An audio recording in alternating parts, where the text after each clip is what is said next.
Hello everyone, this is Ifa here. I trust you're doing well. So basically, I transitioned from the Christian practice to the traditional practice or religion. The Ghanaian constitution recognizes three main religions in Ghana. We have the Christian, Islam, and traditional religion. But I think oftentimes as we grow up, we forget these things, and then it looks like throughout our lives as we're growing up, particular reference was given primarily to the Christian religion.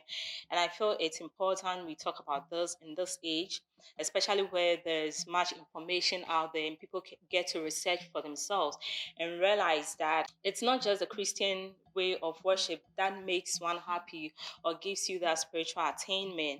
And I remember those days when I was growing up in church or growing up through life. As far as I know, I'm a Christian because my parents were going to church and they led me through church. But however, when I was growing up at a time when we started going to school, I think somewhere primary school through JSS, we started learning that there are three main religions in Ghana. That's the names Christian, Islam, and traditional.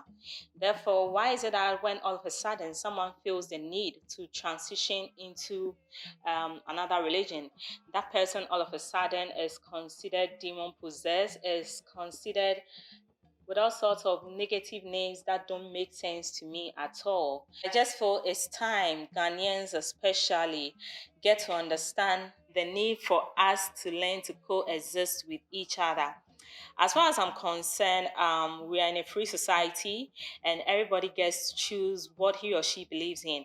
I'm not here to say primarily that the Christian religion is not good or, well, people should just leave Christian religion because I left. But the reason why most of the times I feel the need to talk about Christianity is because of the lot of criticisms we receive from them. I go through the market a lot, and as far as a lot of people can testify, we have churches all over us making noise, on the streets, in the cars. We have the mosques everywhere, and at dawn, they are always sounding their microphones and all that.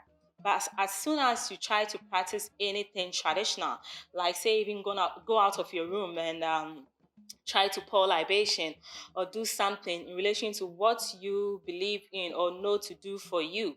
Or I've had opportunities where I'm just wearing a bead on my leg, or some carries around me, and people are thinking I'm fetish. I need to take these things off. It's time Ghanaians get to understand that we have three religions in Ghana. And the fact that I grew up through one system doesn't mean I have to remain in that system all my life. I have a choice at a point in time. And these decisions don't just come about. There comes a time where you begin to ask questions as to what you've been made to believe in all your life as you're growing up.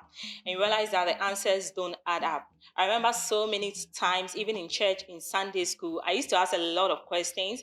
And there are some questions when you ask the pastors or your Sunday school teachers, they can't even have answers for you. They just tell you, okay, we are postponing the service today, next time. And you never get your answers. So when you grow up and you start finding answers, or even if you don't have the answers, you want to have that freedom where you can experiment with other things. For me, as far as I'm concerned, it was never meant for me. But like I said, my parents were going to church, and I had to follow them through church, and that is what I thought was the only way to heaven. I had so many encounters, or even for those of you going to church, there are many times you hear pastors say, believe in the Lord Jesus Christ and you'll be saved. He's the only way to God. So most of the times growing up, the question I ask myself, so what about places like India, where almost everyone is either a Buddhist or a Hindu or whatever? Are they all going to be condemned to hell? Even to talk of Europe and America, where we have majority of people who decide to be atheists or not believe in anything at all, is God really going to condemn all of them? If that's the case, the question is, why should God even allow such people to be part of the Christian race just so he can punish them in the end? So I thought of all these things, and as far as I'm concerned, they don't make sense. There can't just be one God. It may work for you, but for me, it didn't work. And I want to have that freedom to be able to ask questions. And even if I'm not getting the answers to that questions, I want to feel the freedom that I'm in charge of my life. As far as I'm concerned, if there's any God, it is me. We're in the age where we need to start learning let's continue asking our questions. If anything bothers your mind, we are even lucky we are in the information age where you can just go on the net and with a click of a button, you can get some answers, or you can still keep searching until you are satisfied with the answers you have.